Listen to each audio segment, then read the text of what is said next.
has a 21-year-old, and she's unable to get out of the house because she's been bullied so badly online. Yeah. And they can't leave her in the house on her own because she's suicidal. Right. And it really shocks me. I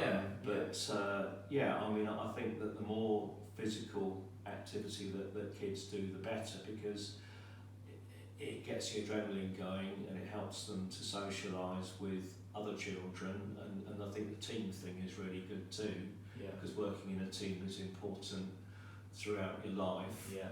And I think that to be happy and healthy, you need to exercise and keep in reasonable shape.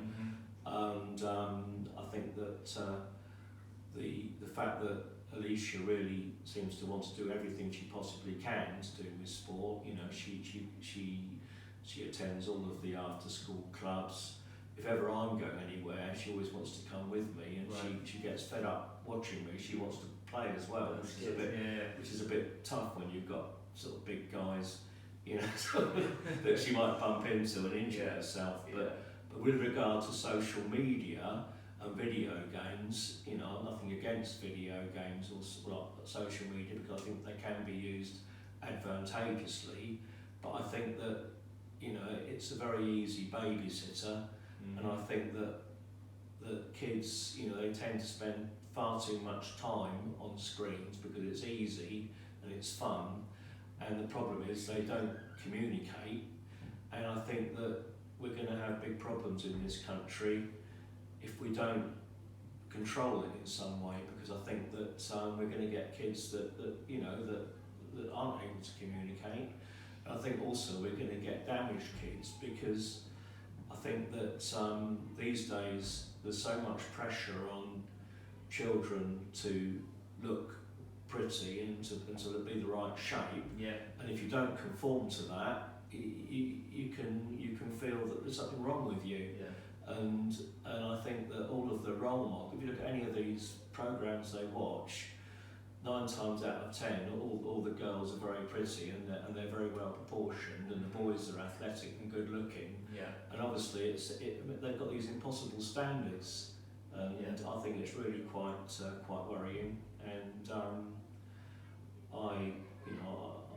believe that sport is much healthier, and I think that as a parent it's very important to make sure that you spend time as a family doing family things, eating together and talking together as people used to, as opposed to sitting in different corners of the room watching a screen, sort of eating like that. I think it's all wrong, personally. Yeah, no, I completely agree with you. So I think when you're talking about your friend whose daughter isn't well, I think she and people rely on social media for that interaction, and like I said, a lot of the time it's negative, and if you haven't got that circle of friends that you are interacting with on a personal level and on a face-to-face level, you rely on what's online, on social media, and then you can spiral because all of the press is negative, or you've got this body image and of these really pretty people online who have been airbrushed that aren't real.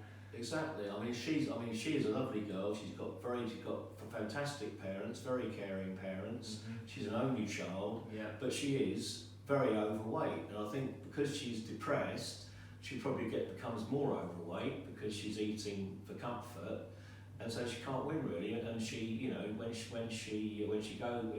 been bullied online, she's been bullied at work, and it's got to the stage now where my friends, her parents, can't leave her on her own in the house, which I think is really worrying. It is, very sad. And she's not alone. I work for Taunton Samaritans, and we get so many calls from kids that are being bullied, and it's very difficult because they often, years ago, if you were bullied, you just got on with it. It was far more sort of Victorian, and you hadn't got this sort of, you didn't get that level of communication with teachers and so forth. But now it's much better. But parents and teachers are trying to get to stamp out bullying, but it still does happen, and it's hard when it can be so discreet.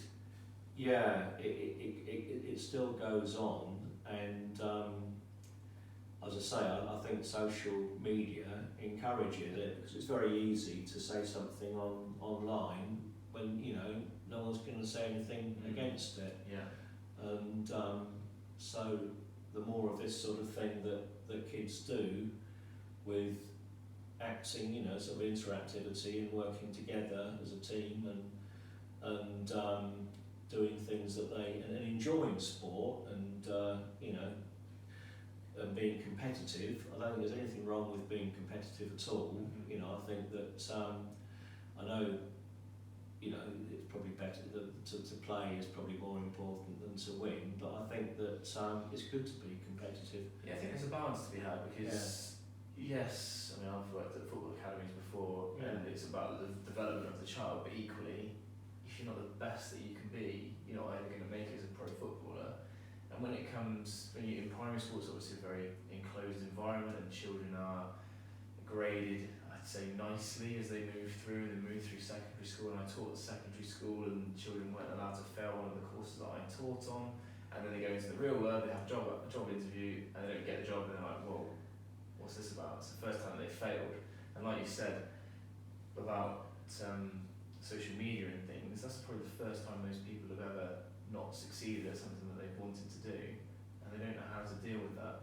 No, it's very different. You see, when I was at school, it was all very regimented, and you knew exactly how you were doing all the time, because you had a class of 40 boys, and you were either top of the class or you were bottom of the class or in the middle of the class, and you knew in every subject what number you were. And I'm not saying that's a better system, but these days, I mean, it's children are criticised far less. I mean, if you go take it back 50 years, I mean, it was thought that children should be seen and not heard. And it's got better. But yeah, I think competitiveness is a good thing, because once you leave school and you go out to work, it's very competitive. And it's very, very, and there aren't as many jobs out there as there were 20 years ago, and I think you need to have that will to win to carry on. And I think sport is a great way of learning about that, and it's also it's a useful alternative to study, but I think it's just as important. We develop different skills, don't you, as well, in sport? You develop with the sports leaders, that they are interacting with children, they're building their social skills, they're empathetic, they can sympathise with other children, they can work with them, they can help them, whereas some children don't have those skills. No, well, I'm very fortunate with Alicia, because she's academically good, and she's sporting, she's good. I mean, my son, who's much older, I mean, he was completely useless at school. He was, he failed everything, but he was always very good at sport. And he's now 26 and he's doing very well. And I think if he hadn't been doing the sport, it would probably be the opposite. So, so I'm very impressed with what you're doing. I'm very embarrassed that my daughter hasn't told me anything about it, but that's Alicia. She got quite stroppy last night. I was saying, but please, Alicia, just tell me why I'm going into school tomorrow and what I've got to do. Well, it's an interview, and it's to know what you think of my sport. I said, right, okay. Well, what do you do? Well, I do sport, and I didn't know about this rotation thing. I didn't know she was a leader. So I'm quite tempted to give her a hard time tonight, but I won't. I'll give her a bit of a hard time. So your dad was really embarrassed. So he came in, poor chap, and he said you haven't told him what it was about. But she's quite thick-skinned. She's very confident. She's in fact sometimes she's too confident. It's quite scary sometimes, because she's 8 years old. And she wants to be doing things that 16-year-olds want to do. But it's quite funny, because I've just been talking to Enzo's mum, Yeah. and she said that Enzo's got a crush on her. Oh, is that right? She hates boys. So if I mention that, she'll get even more annoyed. Yeah. Maybe if I get that on camera.